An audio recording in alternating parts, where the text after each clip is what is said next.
Over 25 million people watched this moment. But how many truly understood the fire behind Jasmine Crockett's fury when she stood face to face with deception at the heart of Congress? What started as a routine hearing exploded into a political reckoning. And when J.D. Vance screamed, "You ruined my career," millions of Americans over 50 whispered, "Finally, someone said it." Why did one black congresswoman become the voice that made the entire system flinch? And what dark truth was buried inside a bill that claimed to protect the people? Are you ready? This story begins now. Washington, D.C. that morning was bathed in a thin veil of sunlight, soft and almost deceiving in its warmth. The marble steps of the Capitol gleamed under the rising light, and tourists with cameras shuffled past security gates, unaware that beneath the polished exterior of the nation's most powerful building, something far more sinister was brewing. Inside, the buzz of routine business hummed low and steady, an illusion of normalcy. Senators shook hands, staffers passed manila folders, and lobbyists lingered by the elevators, exchanging practiced smiles. To the untrained eye, it was just another day in Congress. But those who knew how power worked, how real power moved, could sense it. Something was shifting. Jasmine Crockett stepped out of the Judiciary Committee hearing room with the calm of a woman who had learned to carry fire behind her eyes. She was in her early 40s, sharp-featured, deliberate in her stride, and dressed in navy blue like it was her armor. Her heels clicked with purpose, not noise. Her phone buzzed in her hand, but she didn't check it. Not yet. Moments earlier, she had just delivered a scorching line of questioning on racial disparities in mandatory minimum sentencing, an issue that still hung in the air, like smoke after a controlled burn. Behind her, voices murmured and shuffled, some annoyed, others quietly impressed. The hearing had ended, but Jasmine was just getting started. What most of them didn't know, what she was only just beginning to suspect, was that something was coming. Something calculated, cloaked in legal jargon, dressed up as reform. Something dangerous. 3 floors above, in an office wrapped in mahogany and tradition, J.D. Vance stood in front of a window overlooking the Capitol dome. He was dressed in his usual gray suit, tailored, subtle, expensive, without being flashy. To his supporters, Vance was a picture of controlled conservatism, intellectual, collected, and articulate. But to those who looked closer, there was something colder lurking just beneath the surface. He held in his hand a thin draft folder. On the cover, the Safety and Accountability for Communities Act. A harmless name. Harmless enough to pass headlines, harmless enough to pass votes. But buried deep within that draft, Clause 47B, footnote D, Appendix 2, was a redefinition of habitual offender that could explode incarceration rates for nonviolent crimes, especially in Black and Latino communities. J.D. Vance wasn't careless. He knew the numbers. That was the point. Outside in the halls of the Rayburn building, Jasmine's phone buzzed again. This time she looked. A text from her legislative aide, "Check your inbox. Vance's office just requested to fast-track a new bill for floor review. No hearings, no press, just a vote." Her heart didn't race, not yet, but a familiar knot formed low in her stomach. Fast track. That wasn't protocol, not for a bill that hadn't even been publicly introduced. Something wasn't right. She turned sharply and entered her office, the door closing with a soft click behind her. She sat, slid open her laptop, and began to type. Her aide walked in without knocking. "It's called the Safety and Accountability Act. Looks clean on the surface. But I think it's got teeth, Jasmine. Sharp ones." Jasmine leaned back, her mind already piecing it together like a crime scene. Vague title. Fast track request, no press coverage, no public discourse. A ghost bill. That's what it was. And ghost bills don't haunt the rich. They hunt the poor. Somewhere beneath her feet, the marble halls of Congress still echoed with the sounds of harmless bureaucracy, copy machines, footsteps, distant laughter from a break room. But above the noise, Jasmine heard something else, a quiet, intentional silence. The kind of silence that always came before the storm. She didn't have the full picture yet, but instinct told her the face of this bill, its polished bipartisan smile, hid a rotting truth. And if her instincts were right, J.D. Vance wasn't just sponsoring bad legislation. He was building a legal weapon, one that could devastate entire communities. And no one would see it coming, except her. The hallways of Capitol Hill were designed for ceremony-wide, polished full of flags and portraits. But beneath the decorum, they whispered. Always. Whispers weren't new to Jasmine Crockett. What was new, however, was how often those whispers mentioned the same name, J.D. Vance. It started with a passing comment in the cafeteria line, two aides murmuring about an off-the-record dinner hosted by Vance at the Hay Adams. Then a late-night elevator ride with a junior policy advisor who awkwardly changed the subject when Jasmine asked about prison reform. And then silence, intentional, conspicuous silence, when her name entered certain rooms. Something was circling. At first, Jasmine tried not to let it consume her. D.C. was a town of dinners, handshakes, and favors wrapped in ambiguity. But the pattern was too clear to ignore. J.D. Vance wasn't just pushing a bill, he was laying bricks for something bigger. Something calculated. Something funded. 3 nights after the judiciary hearing, a brown envelope was slipped under the door of her office. No note, no signature. Just a flash drive and a single printed line. They think no one will read it. You should. She hesitated only a second before locking her door and sliding the drive into her secure laptop. What loaded was a partial draft of the Safety and Accountability for Communities Act, but not the version Vance had casually floated among colleagues. This one was marked internal use only. The watermark alone would get someone fired, and the contents infuriating. The language was buried deep nested clauses inside subsections, tucked behind generic legal phrasing. But it was there, a redefinition of habitual offender so broad it could classify a 19-year-old caught with a controlled substance as a repeat threat. A revision of sentencing discretion that transferred more power to federal authorities bypassing local reform measures. And worst of all, funding provisions redirecting federal dollars to private detention operators. Jasmine felt the nausea rise slowly in her throat, not from shock, but recognition. She had seen versions of this before, back when she was a public defender in Dallas. This wasn't policy. This was a pipeline, and J.D. Vance had just greased it. She stood abruptly pacing her office, flipping through the pages of the leaked draft, searching for any justification that could explain it away. But there was none. Only footnotes referencing reports funded by think tanks notorious for promoting for-profit prisons. There were even red lines suggesting edits from external legal teams, some clearly not government-affiliated. It wasn't a bill, it was a contract. She closed her eyes. For a moment, the silence of her office felt heavier than usual, as if the walls were waiting to see what she'd do next. Her intercom buzzed her aide Jamal. "Hey, sorry to interrupt, but Vance is on the Hill.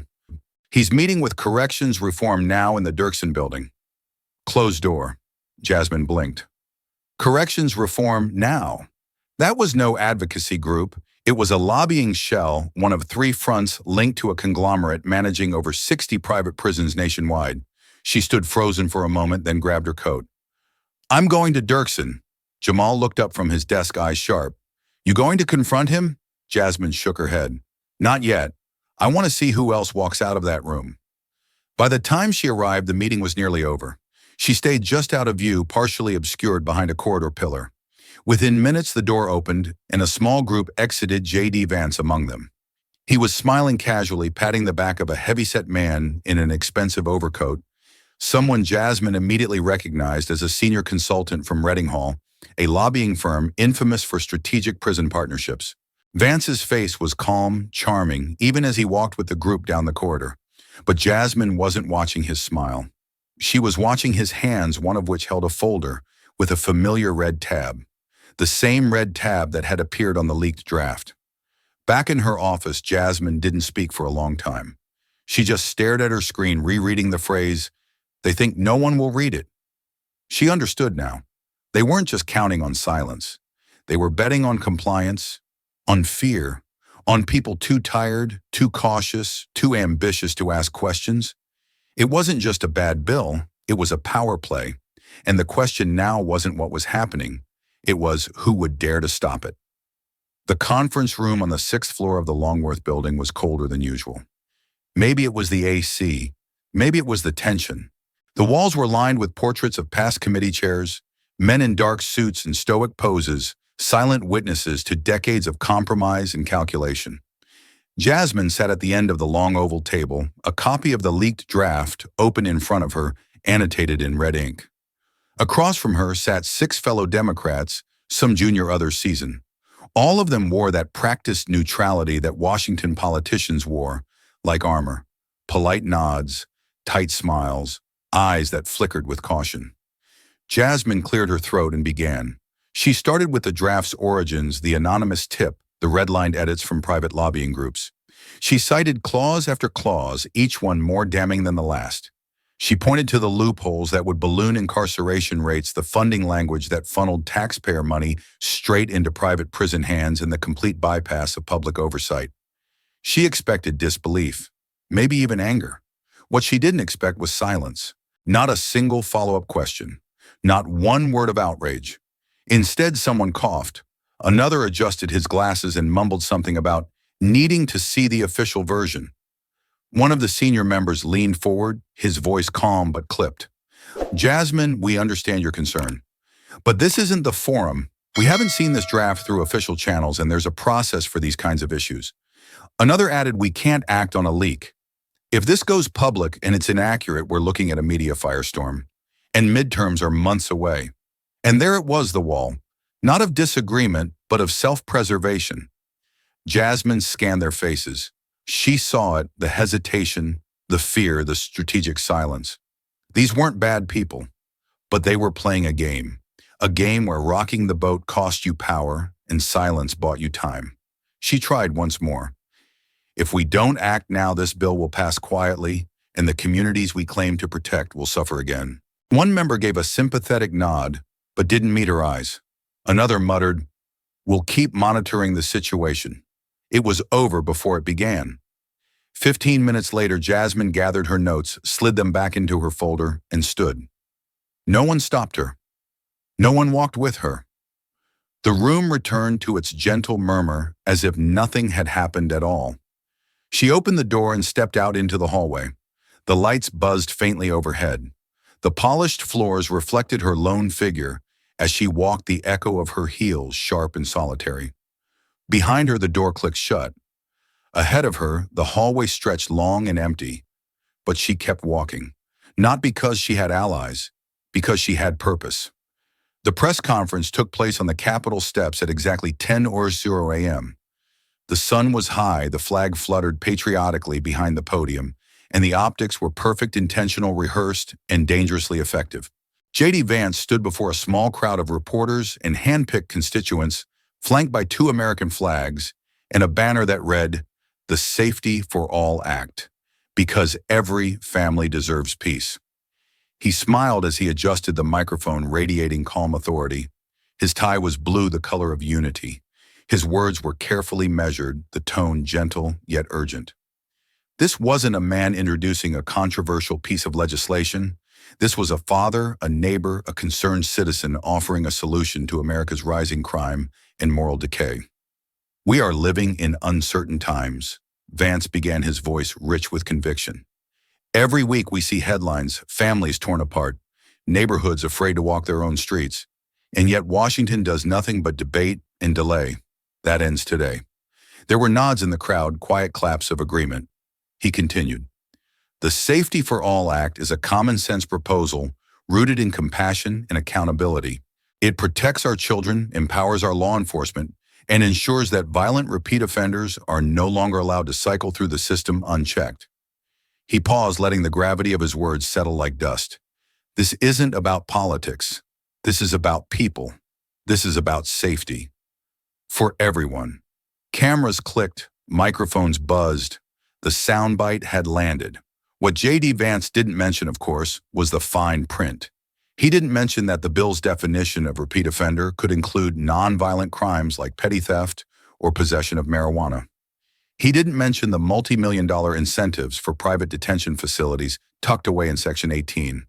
And he certainly didn't mention that several phrases in the bill's language had been copy-pasted word for word from draft proposals written by corporate lobbyists tied to the prison industrial complex. But the brilliance of the deception was that he didn't need to. The name said it all. The Safety for All Act. Short, reassuring, impossible to argue with. Within hours, conservative media outlets were in full praise mode. Fox News ran a segment titled "Finally a Lawmaker Putting Families First." The Daily Wire called it the most sensible legislation of the decade. Social media flooded with clips of Vance's speech shared by suburban community groups, church networks, and law and order advocacy pages. Older Americans, many of whom remembered the crime waves of the 70s and 80s, felt a familiar chord being struck. The language was comforting, a return to values, a promise of order, in a world that increasingly felt chaotic. What they didn't see, what they were never meant to see, was the machinery beneath the message. Jasmine Crockett watched the press conference from her office arms, folded tightly across her chest. The live feed ended, and the screen faded to black, but her mind was racing. She could already anticipate the next few days Vance would dominate the airwaves. Local officials desperate for federal support would signal early approval, and colleagues on the Hill afraid of seeming soft on crime would begin shifting their weight toward the bill. The brilliance of it wasn't just the message, it was the timing. The Safety for All Act had been launched just weeks after a series of violent headlines. A school shooting in Ohio, a viral video of a brutal mugging in a New York subway.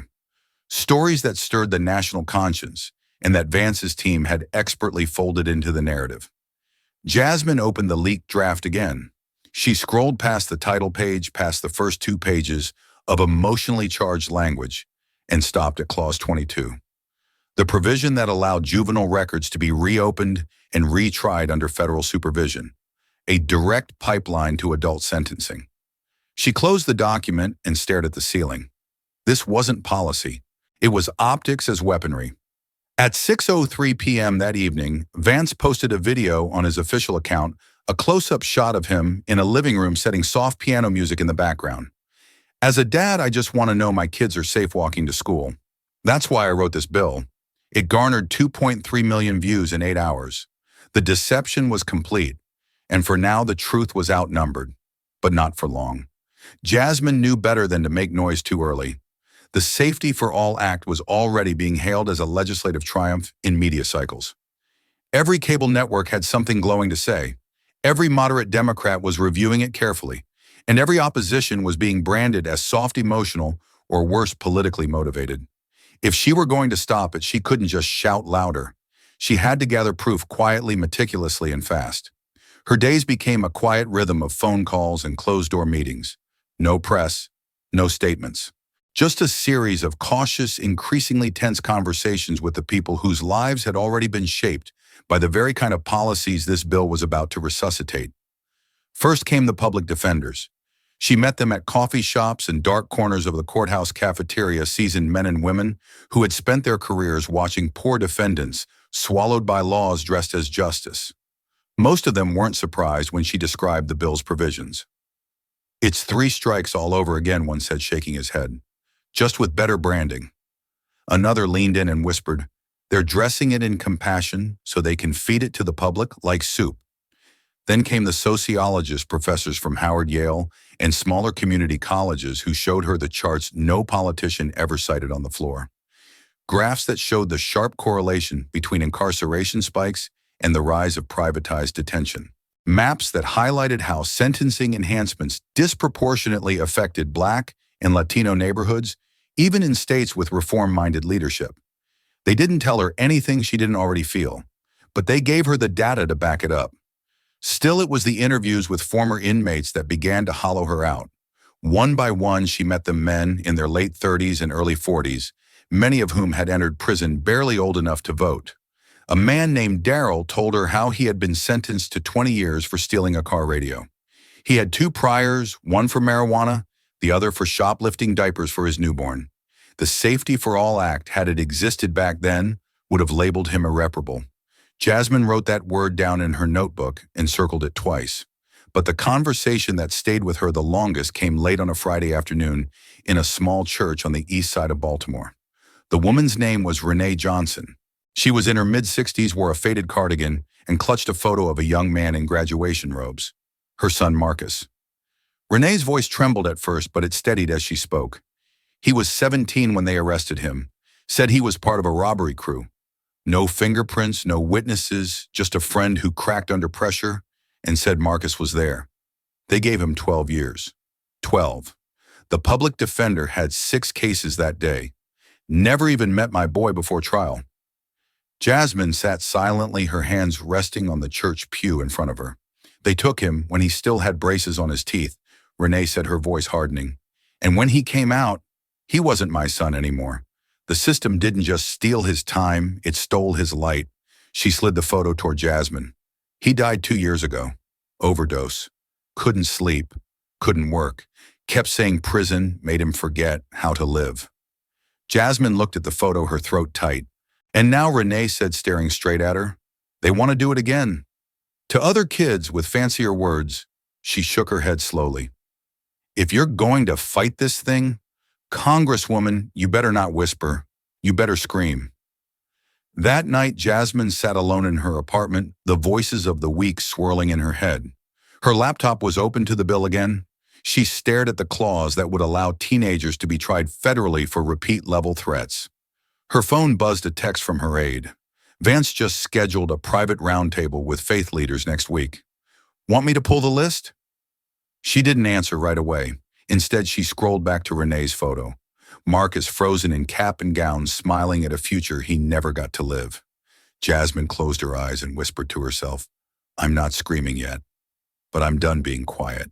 Jasmine sat at the edge of her desk, elbows resting on a pile of policy briefs, eyes fixed on a grainy printout of J.D. Vance's press appearance schedule. Her office was dim-lit only by the soft amber hue of a desk lamp, casting long shadows over the chaos of folders and highlighters strewn about. On the far end of the table lay the leaked draft, dog-eared, annotated, and worn from the weight of her fingers and fury. A hearing was coming. Live. Nationally televised. The Committee on Justice Oversight had slotted J.D. Vance to testify on the broader objectives of his proposed legislation, a platform no doubt for him to double down on his carefully manicured narrative of safety and order.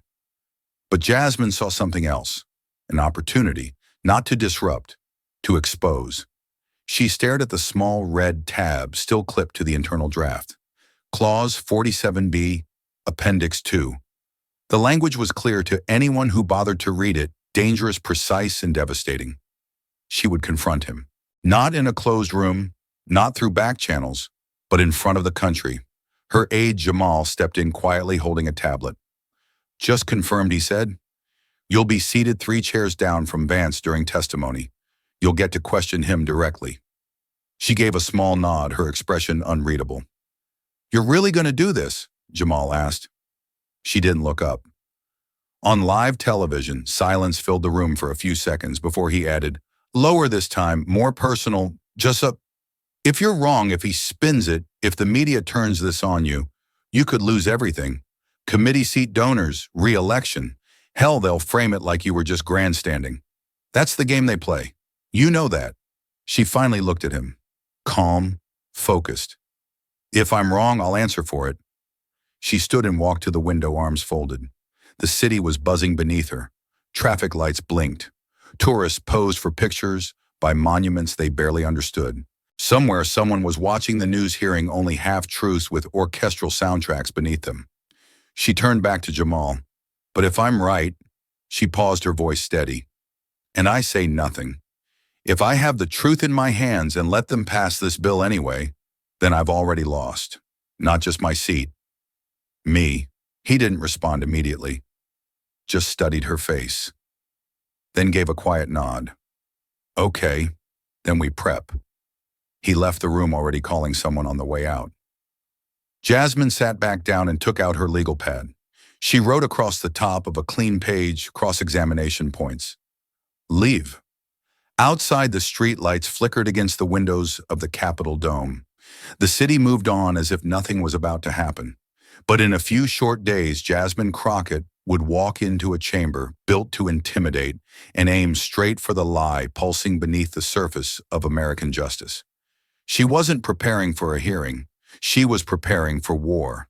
The hearing chamber of the Russell Senate Office Building had hosted countless debates, testimonies, and carefully choreographed performances. But today, something felt different. The air itself was tighter, heavier. As early as 7:00 a.m., reporters had begun to gather in the marble halls, cameras slung across shoulders murmuring predictions, and placing quiet bets on whether the day would end in scandal or spectacle. By 8:45, the room was nearly full. Journalists lined the back wall, their tripods angled perfectly toward the long curved table at the front. Bright lights hung from makeshift rigs above, giving the hearing a surreal, almost cinematic glow. Every seat reserved for the public had been claimed. Senior staffers stood along the sides, craning to get a better view. The hum of whispered conversation was like static, low constant, waiting to snap. At precisely 9:00 a.m., J.D. Vance entered. He moved with practiced confidence, the subtle charisma of someone who had mastered the art of being looked at. His gray suit was immaculate, his lapel pin catching the light as he smiled and nodded to familiar faces. He greeted the committee chair, shook a few hands, and took his seat with the ease of a man who believed he controlled the room. He leaned slightly forward as the cameras zoomed in, his hands folded neatly in front of him. He looked directly into the lens of the nearest camera and gave a small, almost imperceptible smile. "Message received, I am in charge here." Then the door opened again, and Jasmine Crockett stepped in. She wasn't rushed, nor was she overly composed. There was a precise deliberateness in her movements, as though each step carried its own meaning. She wore dark slate gray, not flashy, but undeniably commanding. Her eyes scanned the room quickly, noting who was whispering, who was watching, who was pretending not to. There was no applause. No one stood. This wasn't that kind of entrance. But people noticed. The murmurs shifted tone. The camera lenses already aimed toward Vance began to swivel slightly, just enough. Jasmine took her seat 3 chairs to Vance's left. She opened a leather folder revealing color-coded notes, legal briefs, and 2 copies of the leaked draft, one clean one marked in red and yellow ink like a map of buried danger. She looked straight ahead, calm, controlled. But inside her blood was fire. She thought of Renee Johnson, of Marcus, of Daryl and his 20-year sentence for a car stereo, of the policy advisor who had slipped her the draft without a word, of the nights staring at clauses that would quietly destroy lives while cloaked in noble language. She reminded herself this wasn't about her. It wasn't even just about J.D. Vance. It was about a system that had perfected the art of looking neutral while acting brutal. Still, as she adjusted her microphone and looked down the long table toward the man whose bill had set this storm in motion, she allowed herself one moment of clarity. She had never hated anyone in this building. Until now. The chair's gavel struck once, twice, echoing through the room like the beginning of a performance. This hearing will now come to order. Today we welcome Senator Vance to speak on the Safety for All Act and its proposed implementation strategy. J.D. Vance leaned forward, smiling again, like a man about to explain something reasonable to a group of children. Jasmine didn't blink. The chair continued. Following the senator's prepared remarks, committee members will be allowed to question the witness. As Vance shuffled his papers and adjusted the mic, Jasmine slid a small tab on her notes to the page titled Targeted Cross-Section 47B. Outside, the D.C. sky was clear and blue, deceptively calm. Inside, beneath fluorescent lights and political pageantry, a storm was about to break, and Jasmine Crockett had come to start it. J.D. Vance began his statement with the precision of a man who knew every word would be clipped, posted, and recycled across every cable news outlet by evening. He leaned into the microphone, not just speaking to the committee, but performing for the nation. "This bill is not about punishment," he said, his voice smooth and reassuring. "It's about peace. It's about ensuring that law-abiding families, especially in our most vulnerable communities, can walk their streets without fear." He gestured broadly as if embracing the entire country. "We're not here to play politics. We're here to protect lives." It was classic Vance weaponized empathy, carefully scripted. He spoke in terms of safety, families, and shared values. He avoided the words incarceration, privatization, or profit. He didn't need to mention them. His language did the work of wrapping systemic control in the velvet glove of care. Jasmine sat still, her hands folded over her notes, eyes fixed on him.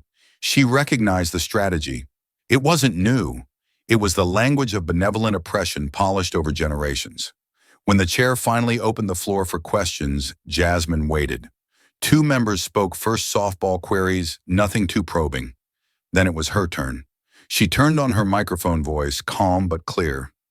"Senator Vance, thank you for your remarks.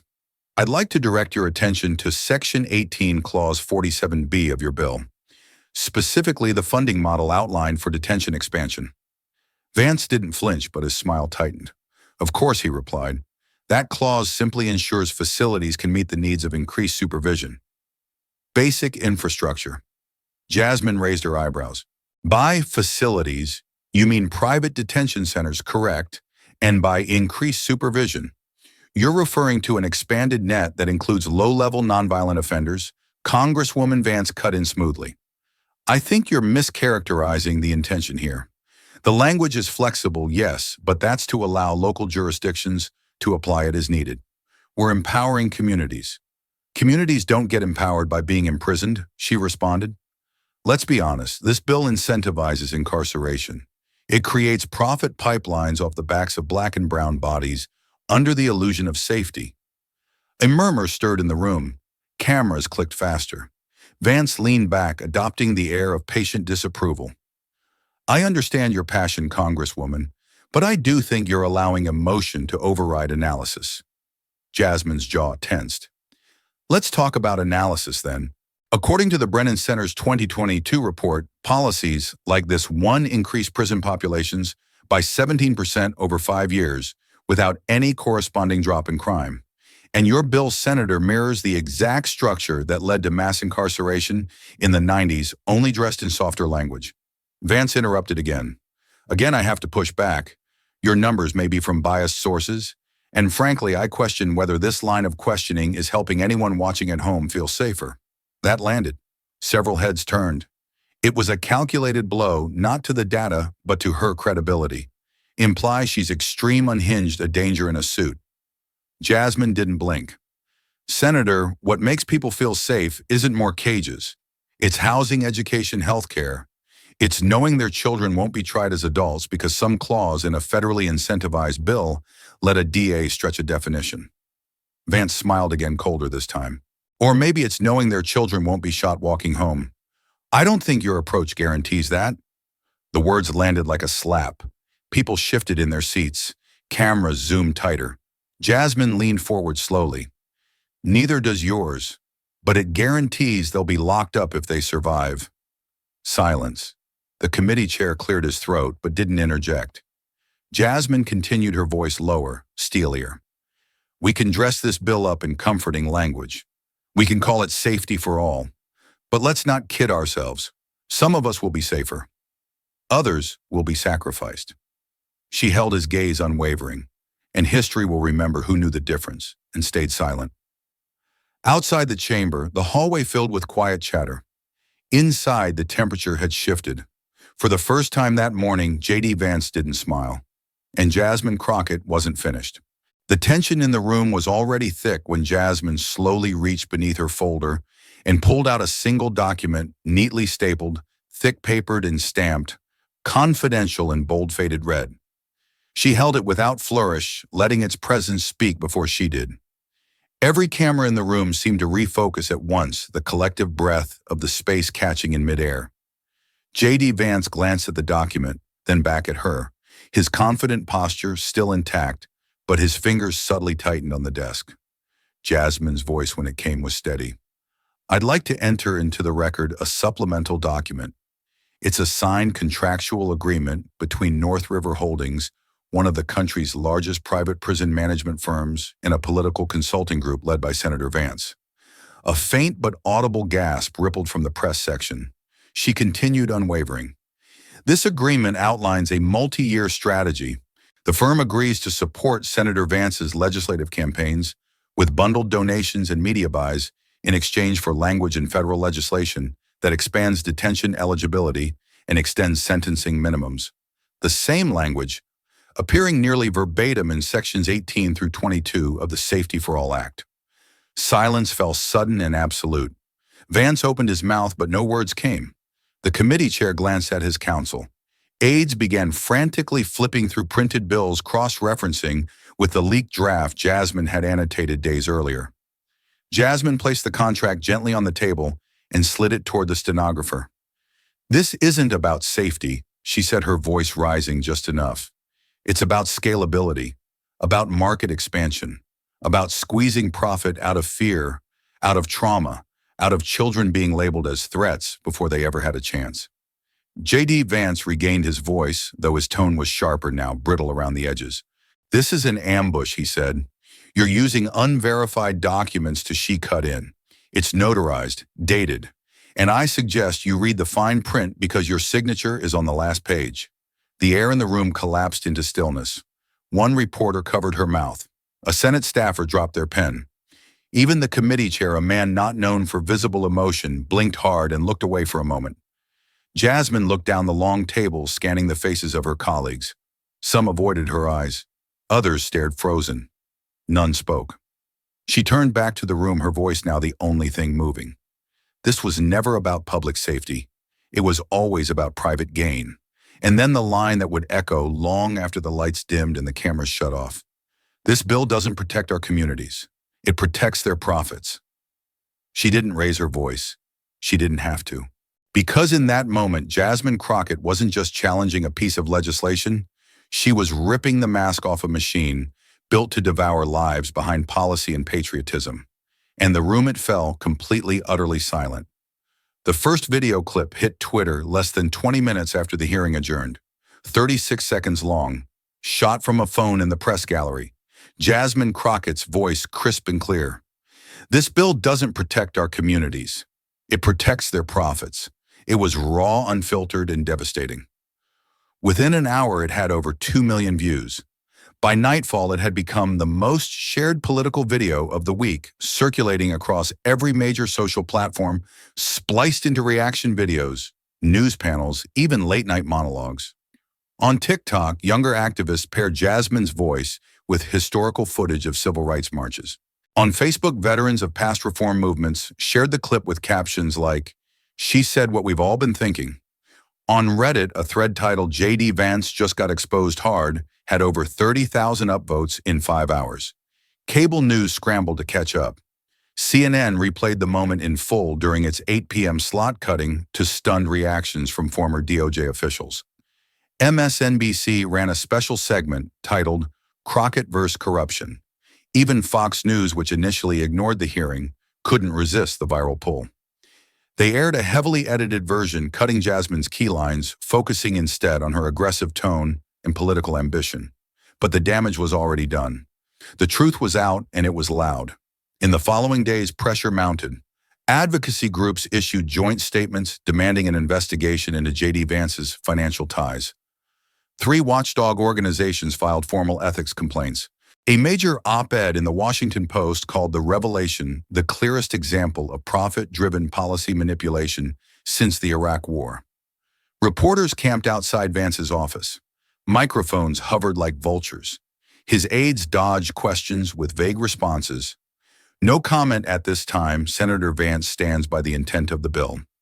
The senator has always supported safer communities, but the usual media spin wasn't working. Because J.D. Vance had gone quiet, not just strategically but noticeably. He canceled a scheduled appearance on Meet the Press. His team pulled him from a town hall in Cincinnati. Local journalists in Ohio reported that calls to his district office were being redirected or dropped entirely. And still the story grew. Every day a new detail emerged: a PAC donation linked to North River Holdings, a dinner fundraiser held weeks before the bill's first draft with lobbyists present, a leaked email suggesting his team had ghostwritten supportive op-eds under fake constituent names. Meanwhile, Jasmine Crockett didn't give a single interview. She didn't need to. The video said everything. Her silence became part of the narrative. It was interpreted as humility, as strength, as contrast to the chaos unraveling in Vance's orbit. People began invoking her name in hashtags Stand with Jasmine Crockett, Truth Expose, The Profit Bill. Late-night hosts made her a symbol of bravery. Grassroots groups used her image in fundraising emails. The movement was no longer just about the bill. It was about who still had the courage to stand up and say something when the system demanded silence. Inside the Capitol, things were shifting too. Whispers among aides, nervous glances in committee meetings. Some members who had previously backed the bill began retracting support, citing new information. A procedural delay was filed for further review. The Safety for All Act, once considered fast-tracked, was suddenly stalled. And J.D. Vance? He remained nowhere to be seen. On the fifth day, a staffer was spotted exiting through the back of Vance's office carrying boxes. One journalist called it the beginning of a bunker mentality. The silence from Vance's side now spoke louder than anything else. Meanwhile, Jasmine sat in her office reviewing new ethics filings as Jamal scrolled through mentions on social media. He looked up half grinning. "They're calling you the political version of a lightning strike." She didn't smile. "Good," she said, "because lightning starts fires. And this one." It had only just begun. The backlash wasn't slow, it was immediate and brutal. By the end of the week, the machinery had turned. Conservative super PACs, political commentators, and anonymous online networks mobilized with astonishing speed. The same voices that had once ignored Jasmine Crockett's presence now devoted entire segments to tearing her down.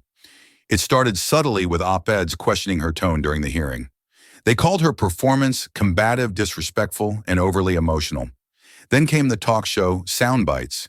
"Is this the kind of temperament we want shaping federal justice policy?" One host asked, eyebrows raised theatrically. Another accused her of playing the race card, a phrase repeated like a chorus across right-wing media. Within 48 hours, doctored images began circulating on social platforms. Jasmine in a hoodie. Jasmine photoshopped next to graffiti-covered alleyways. Jasmine with exaggerated features and inflammatory headlines in bold red fonts. The campaign wasn't just professional, it was personal. Anonymous accounts questioned her education. Talk radio hosts mocked her hair, her voice, her southern drawl. Old footage of passionate speeches from her days as a public defender was twisted to make her look erratic. A video was clipped out of context showing her slamming a binder on a desk during a town hall. It was labeled "Unhinged" in Congress. A smear blog surfaced claiming her college tuition had been mysteriously funded, hinting at corruption without proof. They called her radical, dangerous, and un-American. They dug into her childhood, her family, even her church. They wanted to bury her in noise. Jasmine tried to stay focused on the bill, on the hearings, on the movement she had unintentionally sparked, but even she couldn't block it all out. Her inbox was flooded. Death threats, racial slurs, fake news links sent by the dozen. Some messages were simply pictures of nooses. Her staff worked in shifts to filter the worst of it. But one night after everyone had left, she sat in her darkened office and scrolled through a comment thread she knew she shouldn't read. "Who let this loudmouth thug into Congress? This is why we need voter ID. Back to the projects with her." She closed her laptop, breathing shallowly as if the hate itself had weight. Then she picked up her phone. Her fingers hovered over the screen for a moment before she dialed. The call rang 3 times before a warm, familiar voice answered. "Hey, baby, I was just watching the news." "You okay?" Jasmine paused, her throat tight, her breath caught between rage and exhaustion. "Yeah, Mama," she said softly. "I'm okay." Her mother heard the hesitation. "They're coming at you hard," she said, voice low, tender. "But I want you to remember something."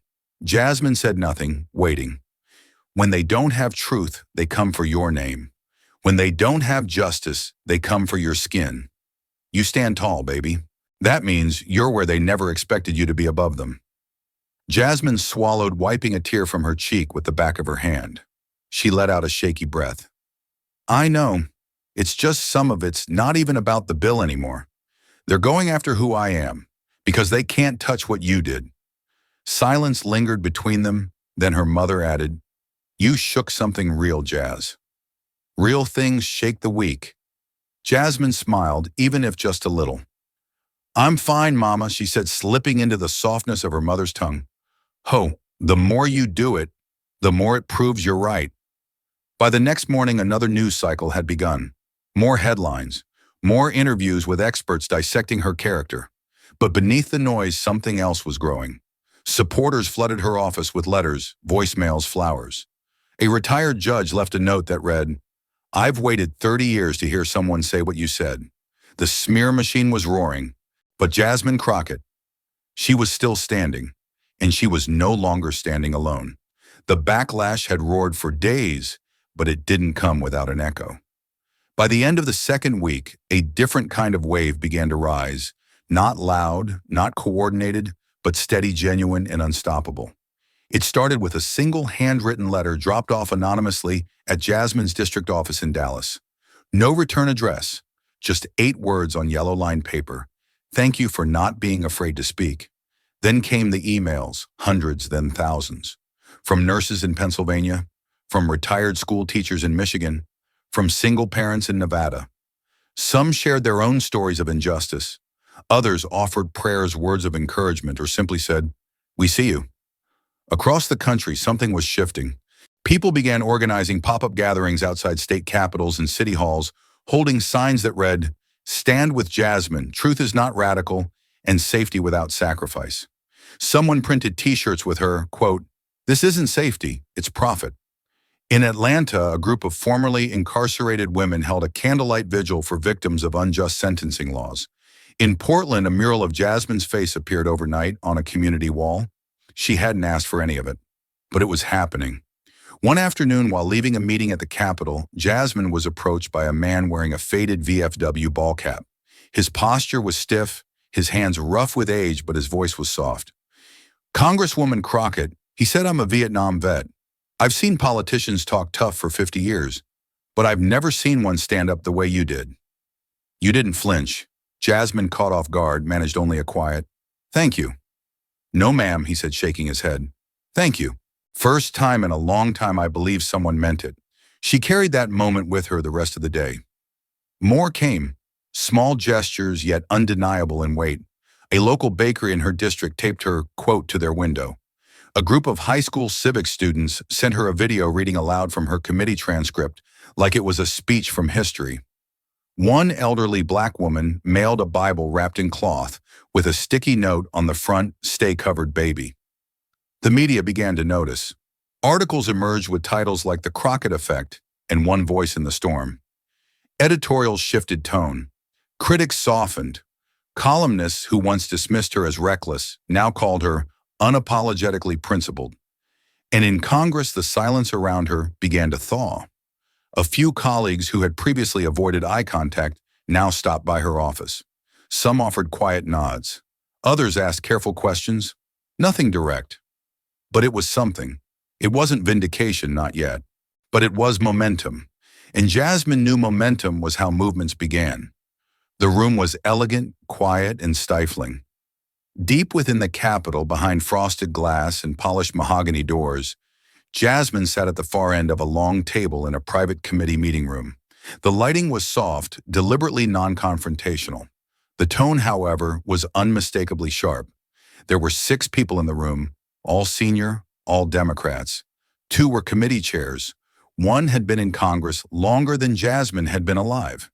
Their expressions were calm, too calm, their suits impeccable, their voices smooth, polished from decades of backroom negotiations. Jasmine, the oldest of them, began folding his hands neatly. "We appreciate your passion. Truly. You've raised issues that deserve conversation." That word "conversation" hung in the air like a dismissal. But the way things unfolded, well, it stirred unnecessary waves. Another woman chimed in, voice gentle but firm. "We're in a fragile moment. You know that. The party's bouncing a dozen high-profile fights. Unity is essential right now. The public doesn't always understand nuance or ambition," someone else added, not even hiding the edge in his voice. Jasmine said nothing. The man continued. "We're asking, not demanding, but strongly encouraging you to consider issuing a brief clarification. Not a retraction, just something that signals cooperation, respect for the process." He smiled like it was a favor, a gesture another echoed. "Something to ease tensions. Vance's office is under pressure. You've made your point. Loudly. Now let's be smart about it." Jasmine slowly set her pen down. The silence that followed was louder than anything spoken. She looked around the table at colleagues who had voted for civil rights bills, attended marches, worn Black Lives Matter pins. And yet here they were asking her to smooth over a truth that had become inconvenient. "So you want me to apologize for embarrassing him?" she asked, her voice calm. "We want to preserve dialogue," the woman replied, "to move forward constructively. By pretending it didn't happen." No one responded. She leaned forward, her tone sharper now. "He signed a contract with a private prison conglomerate. He copied their language into a bill that would devastate the communities I represent. And I exposed it on the record." What part of that needs clarifying? The senior-most man sighed, his eyes narrowing ever so slightly. Jasmine, you're new here. You haven't seen how fragile momentum can be. You pick one fight too loudly and you lose the room. You burn goodwill. Then let it burn, she said, standing up. I won't apologize for telling the truth. The table fell silent. One of them shifted in their chair. Another tapped their pen, then stopped. No one stood. No one followed her when she walked to the door. We're trying to protect your future, the woman said just as Jasmine reached for the handle. Jasmine turned, her voice quiet but resolute. Then maybe your idea of my future is smaller than mine. And with that, she walked out, heels echoing against the marble floor, each step a refusal to be managed. She didn't look back. The silence was no longer metaphorical. It was real. Calls from donors stopped. Emails went unanswered. Invitations to policy briefings she once received like clockwork simply evaporated. Jasmine's office line rang less and less, not because people weren't talking, but because they were talking elsewhere. And the noise that remained, it was vicious. Every morning, a new headline.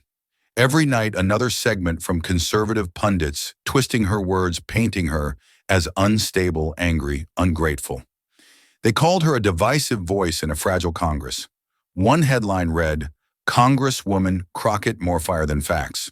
Another crueler, from courtroom to circus. Some days the attacks were so blatant, she almost laughed. Other days they clung to her like static, inaudible to others, but impossible to shake off. Then came the donor withdrawals. 3 major contributors to her re-election campaign pulled their support within 48 hours of her televised exchange with the committee. No explanation, just a single-line email from a staffer. We are reallocating resources at this time. She had expected pushback, but she hadn't anticipated the precision of the quiet exile. It wasn't dramatic. It was deliberate, designed not to crush but to isolate. Her team tried to stay upbeat. Jamal kept the office moving. Staffers maintained schedules, prepped legislation, coordinated with community events. But Jasmine could feel the subtle shift in the room, the worry in their glances, the fatigue in their posture. No one said it aloud, but they were bleeding resources, losing allies, and they were afraid. She didn't blame them. She blamed the system that had taught them that truth was a liability. By the end of the 3rd week, her sleep had fractured. She was down to 4 hours a night, maybe. Her appetite faded, her patience thinned. Even her voice, once so sharp and controlled, carried a rasp she couldn't hide during interviews. She canceled 2 local events, citing schedule conflicts. But the truth was simpler. She couldn't fake strength that day. Late one evening, long after the last staffer had left and the building had gone still, Jasmine sat alone in her office. The lights were low, the city beyond the window, glowing in soft amber haze. Her desk was cluttered papers, case files, unanswered letters. She wasn't reading any of them.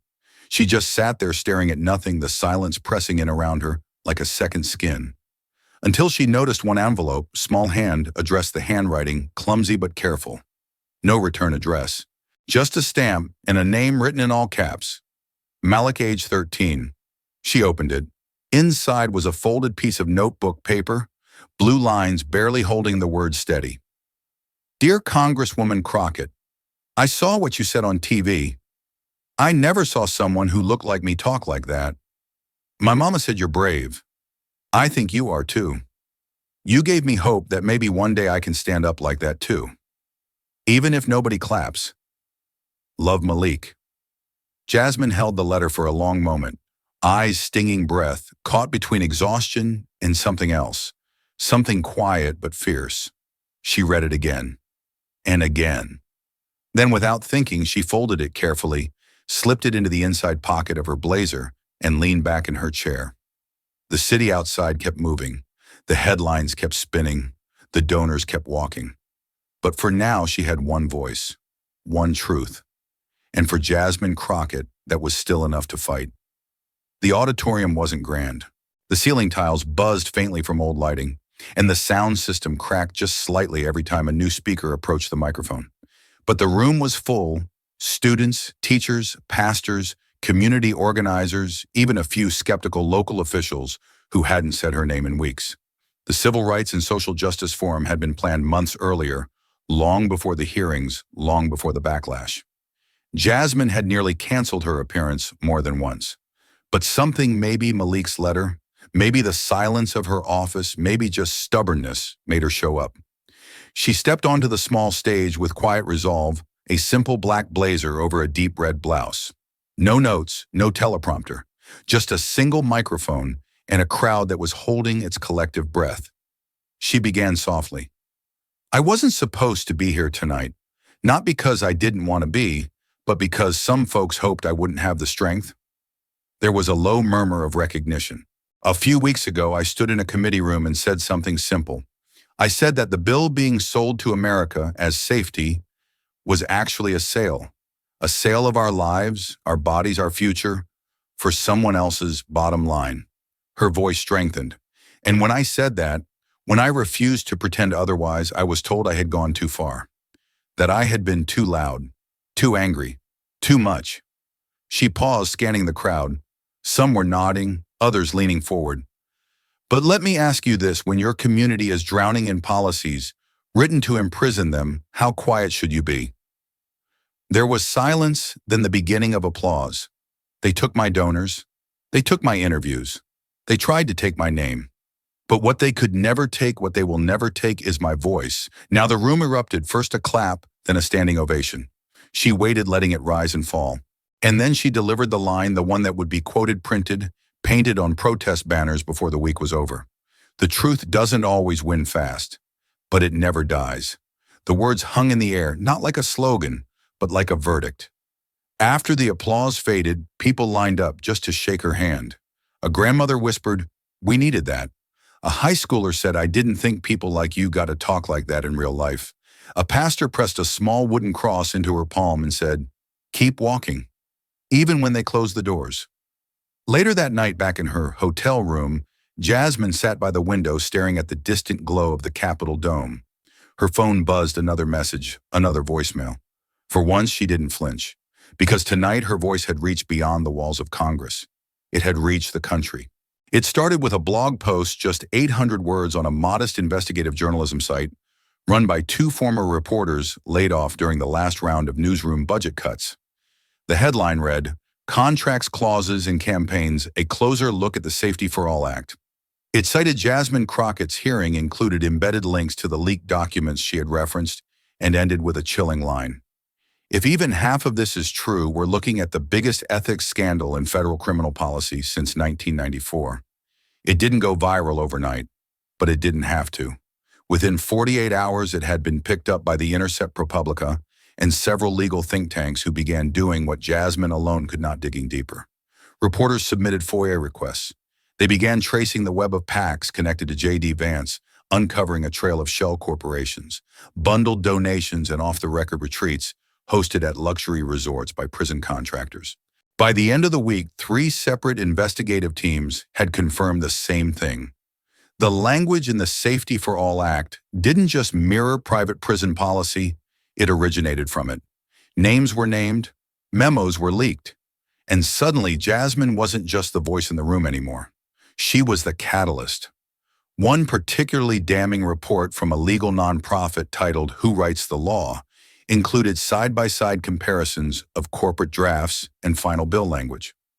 The conclusion was impossible to ignore. Not only had Vance lifted content directly from North River Holdings legal teams, but his office had facilitated at least 2 review sessions with their counsel off the record, undisclosed, and ethically indefensible.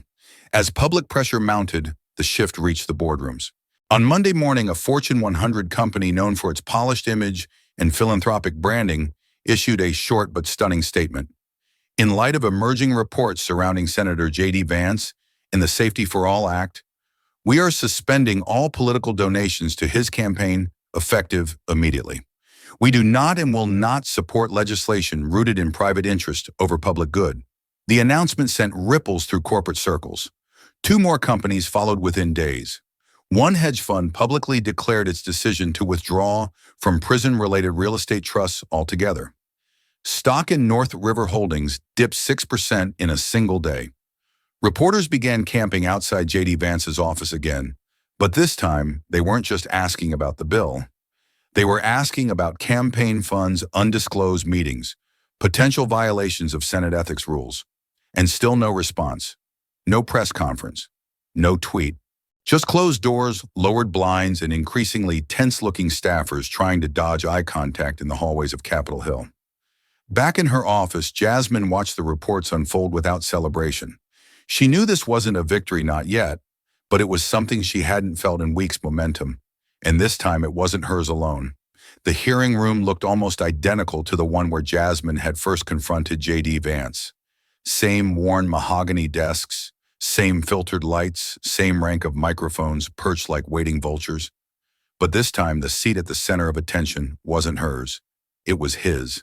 The Senate Ethics Committee, after mounting pressure from journalists, watchdog groups, and even several bipartisan colleagues, had formally announced an investigation.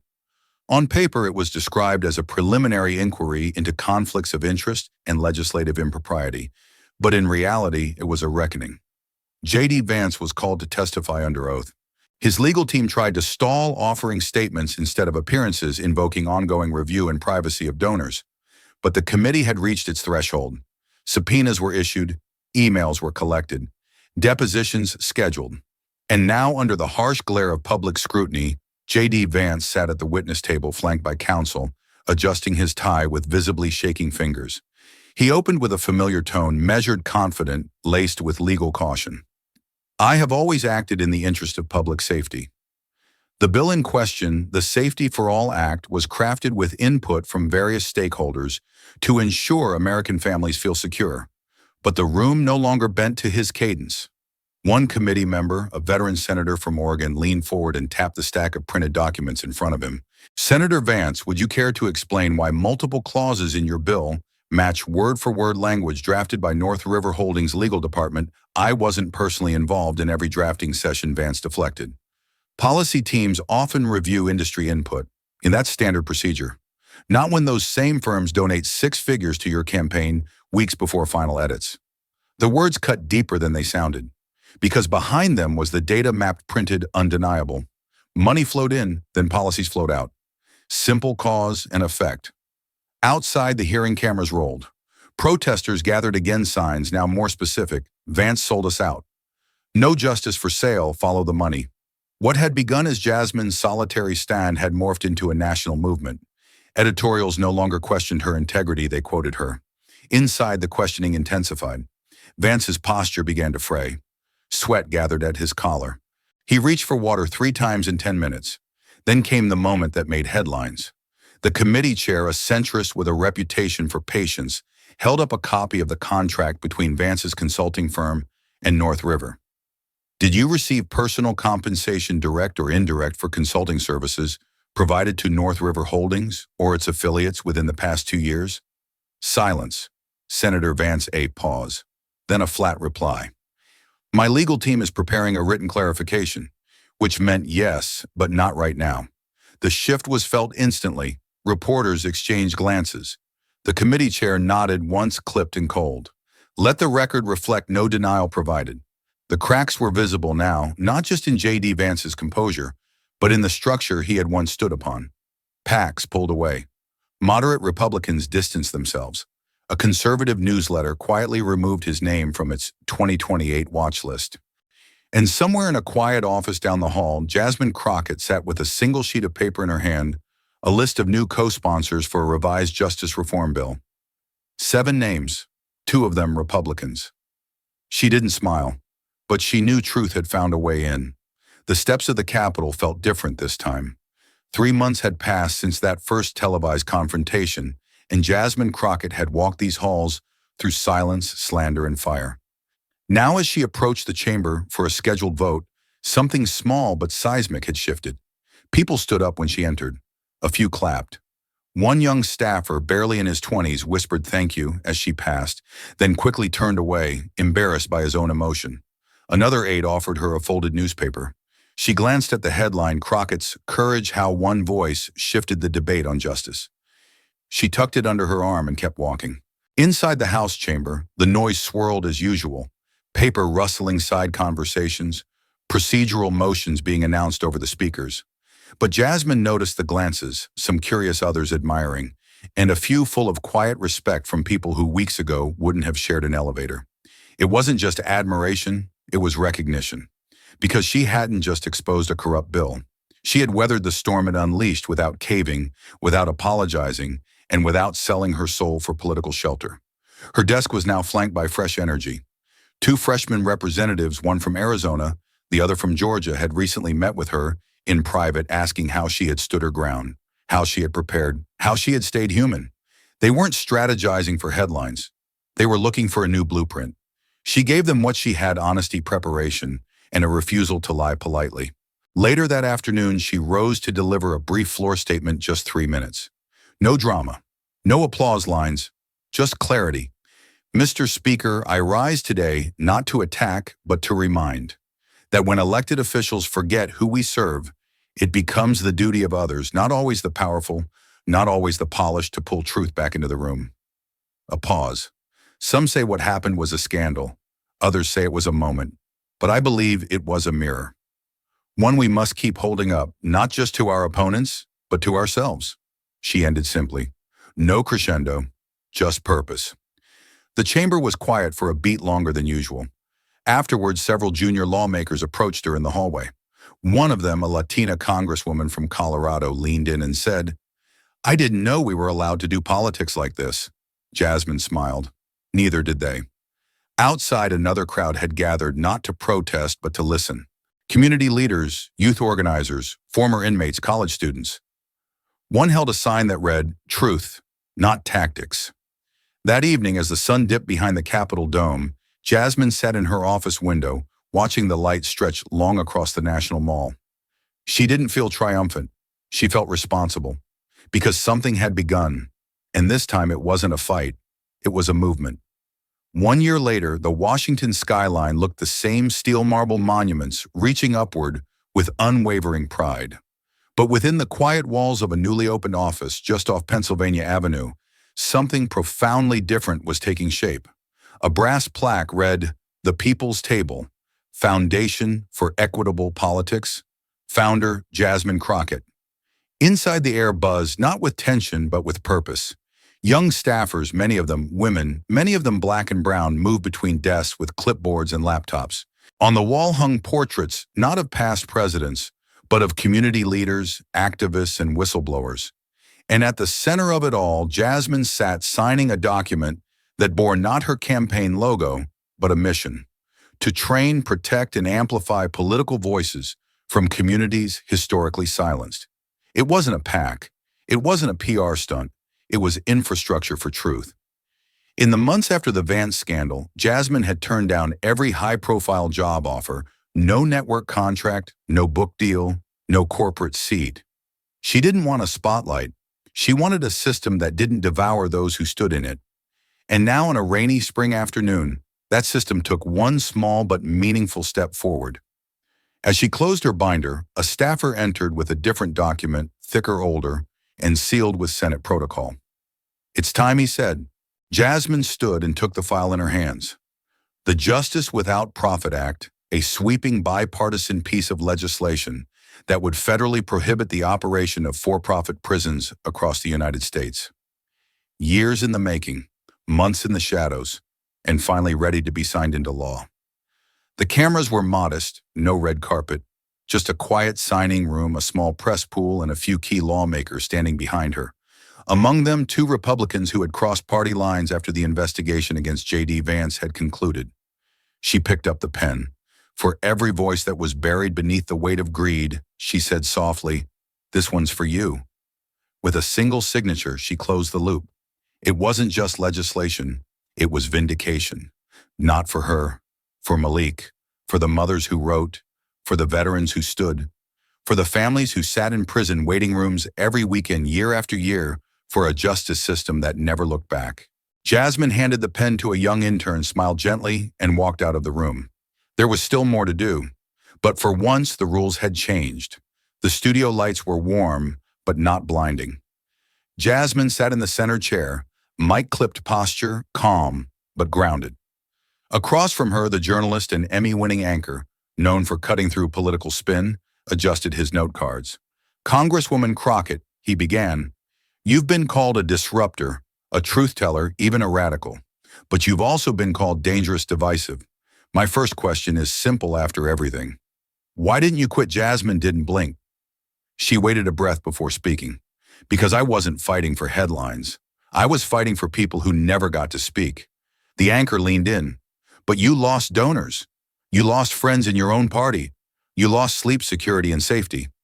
What made you hold the line? Jasmine smiled slightly. Because I wasn't standing alone. I was just the loudest voice in a crowd full of quiet truth. If I fell, they'd fall with me. And I wasn't going to let that happen. A pause, then she continued. There's a myth in politics that change happens when you gather enough power, but I've learned change happens when one person risks everything to tell a truth others are too afraid to say. The anchor nodded slowly.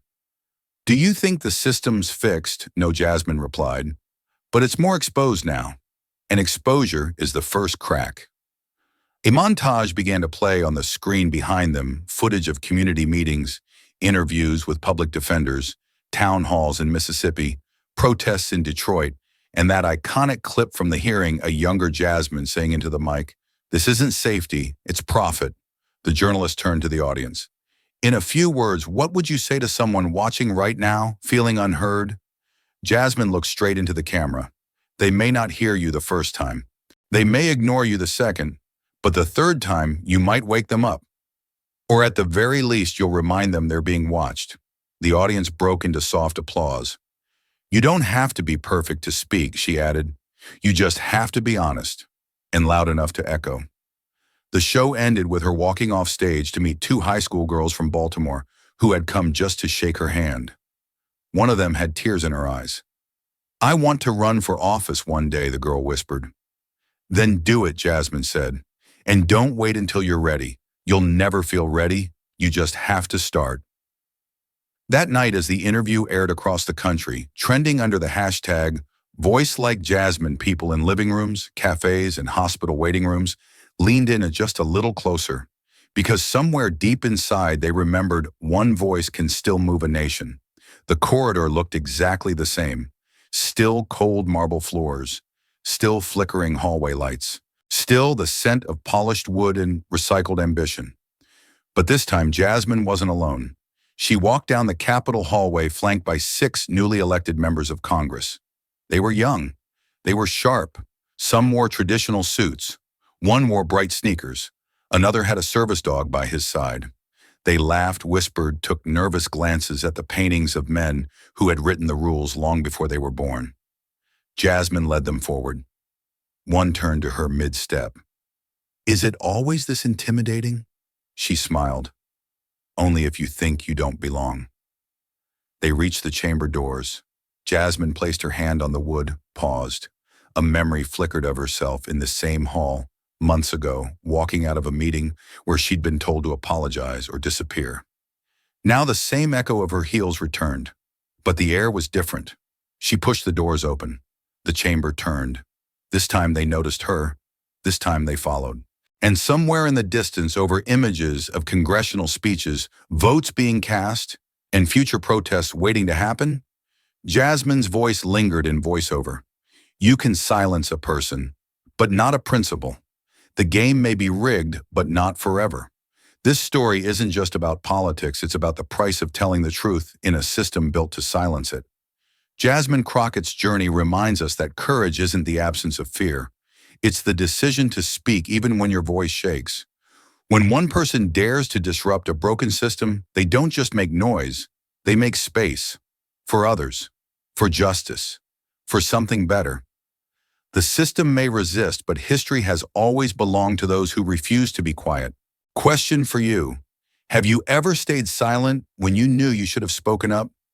What stopped you, and what would you do differently next time? What you've just heard isn't just a story, it's a mirror to power's silence and the people who dare to speak.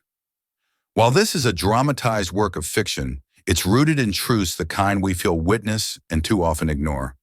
All public figures and references are used with care, not to defame, but to challenge the systems we live under. Any resemblance beyond public life is purely coincidental. If this story stirred something in you, a memory, a question, a sense of injustice, please like this video and subscribe to Mark's Stories. Your support fuels more fearless storytelling. Thank you for watching. Stay curious, stay brave, and whatever happens, don't stop asking why. Hit the bell icon. The next truth might be the one you've been waiting for.